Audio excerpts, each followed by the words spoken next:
आज के लेक्चर में हम प्रोडक्शन प्लानिंग कंट्रोल चैप्टर के अंतर्गत application of CPM and pearl technique में सीपीएम प्रॉब्लम को किस तरीके से हमें सॉल्व करना है उसका अध्ययन करेंगे। हमें प्रॉब्लम में दिया है activity A B C D E F G and H, ये सारी हमारी एक्टिविटी है और इनके पहले जो ऑपरेशन हो रहे हैं जिनको कि हम प्री ऑपरेशन कहते हैं, ए से पहले कोई ऑपरेशन नहीं है, बी एक्टिविटी से का प्री ऑपरेशन ए है, सी एक्टिविटी का भी प्री ऑपरेशन ए है, डी एक्टिविटी का प्री ऑपरेशन बी है, ई एक्टिविटी का प्री ऑपरेशन सी है, एफ एक्टिविटी का प्री ऑपरेशन सी है, जी ऑपरेशन जी एक्टिविटी से पूर्व डी एंड ई दो ऑपरेशन है एवं एच एक्टिविटी के पूर्व के ऑपरेशन या प्री ऑपरेशन एफ एंड जी है। अब जो ड्यूरेशन है एक्टिविटी का, जो शेड्यूल टाइम है वो भी हमें दिया हुआ है। एक्टिविटी ए के अंदर जो लगने वाला समय है वो 3 दिन है, बी एक्टिविटी के अंदर लगने वाला समय 4 दिन, सी एक्टिविटी के अंदर लगने वाला ड्यूरेशन जो है वो 2 दिन, डी एक्टिविटी के अंदर 5 डेज, ई एक्टिविटी में 1 दिन, एफ एक्टिविटी में 2 दिन, जी एक्टिविटी में 4 दिन एवं एच एक्टिविटी में 3 दिन।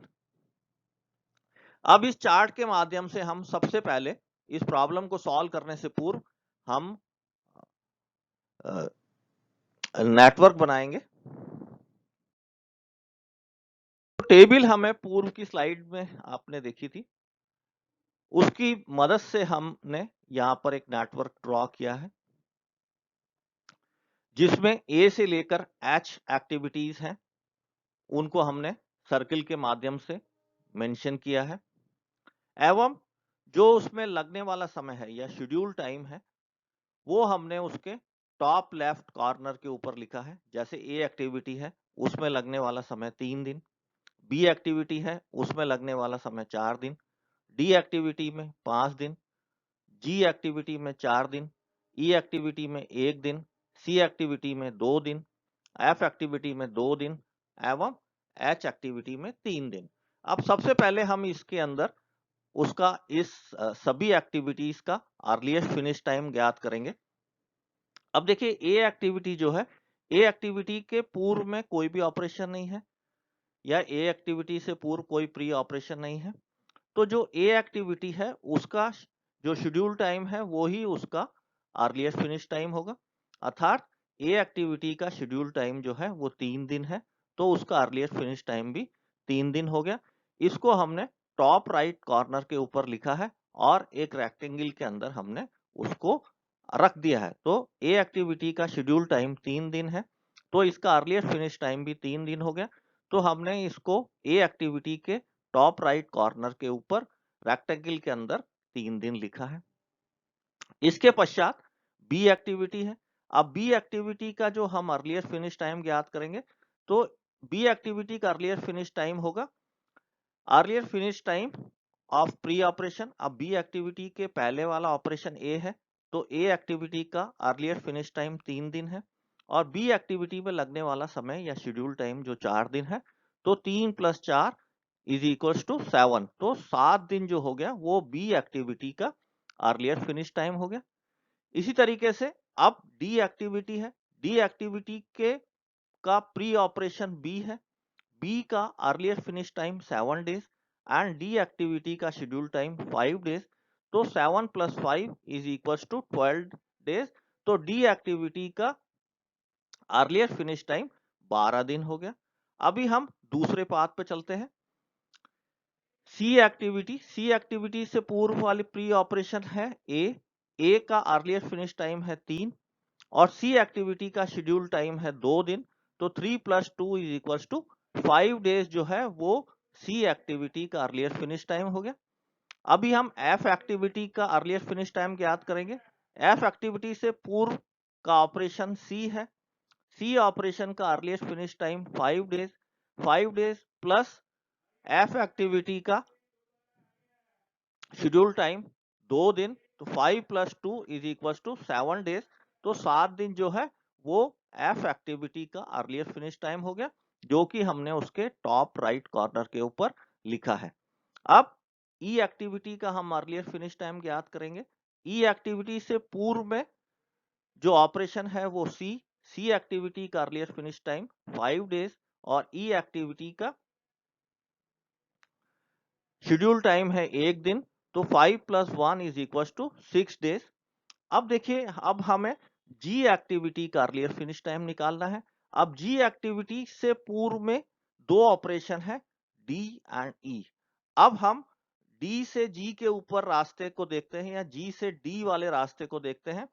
तो डी एक्टिविटी का earlier finish time 12 days plus G activity का शेड्यूल टाइम 4 डेज, तो 12 + 4 = 16 डेज। और अगर हम जी और ई की तरह रास्ते से पाथ में देखते हैं, तो जी से पूर्व वाला ऑपरेशन है ई का अर्लियर फिनिश टाइम है 6 डेज और जी एक्टिविटी का शेड्यूल टाइम है 4 डेज। तो इस वाले पास से हम जी एक्टिविटी का जो अर्लियर फिनिश टाइम आता है वो 10 डेज, परंतु इन दोनों पाथ में से जो वैल्यू मैक्सिमम होती है वो ही जी एक्टिविटी का अर्लियर फिनिश टाइम होगा। अर्थात डी से जी वाले रास्ते पर डी एक्टिविटी का अर्लियर फिनिश टाइम 12 डेज, जी एक्टिविटी का शेड्यूल टाइम 4 डेज, तो 12 + 4 = 16 डेज। जी एक्टिविटी का शेड्यूल टाइम जो है वो 16 डेज हो गया। अब हमें एच एक्टिविटी का अर्लियर फिनिश टाइम ज्ञात करना है। देखिए, एच एक्टिविटी से पूर्व के ऑपरेशन दो हैं, जी भी है और एफ भी है। एक पाथ जी एच है और एक पाथ एफ एच है।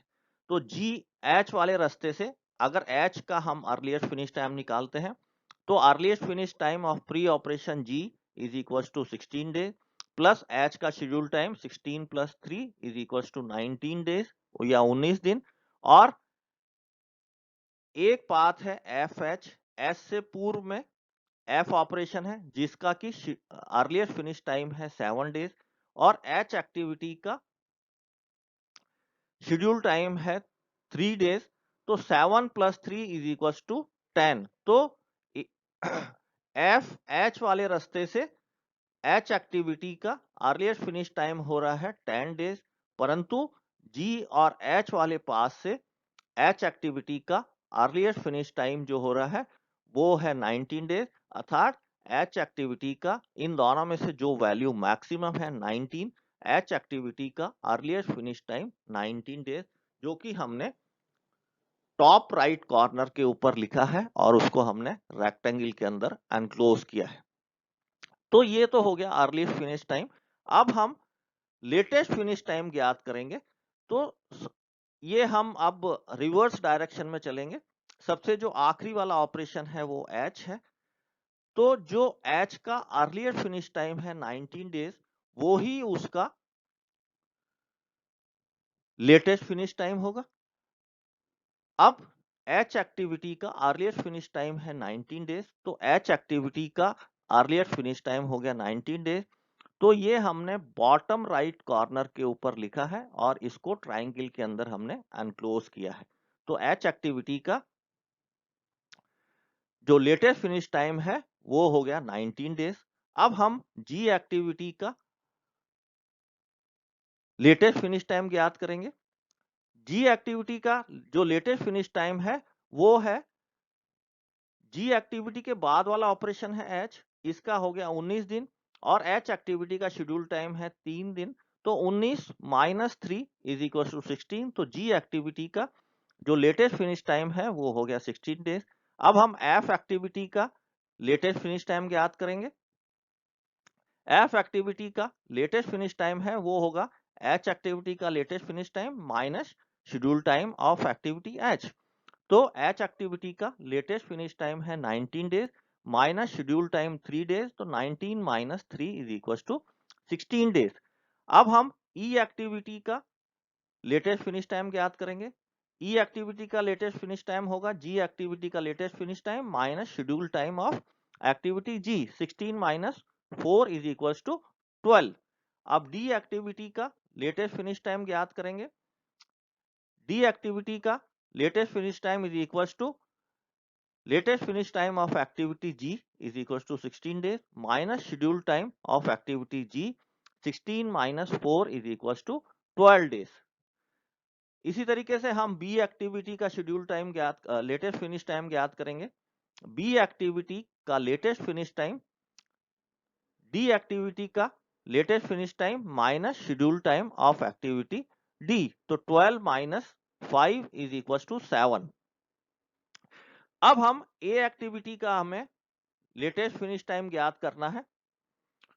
अब ए एक्टिविटी के बाद में दो ऑपरेशन है, बी ऑपरेशन है और सी ऑपरेशन है. तो दो रास्ते से हमें ए एक्टिविटी का लेटेस्ट फिनिश टाइम मिलता है.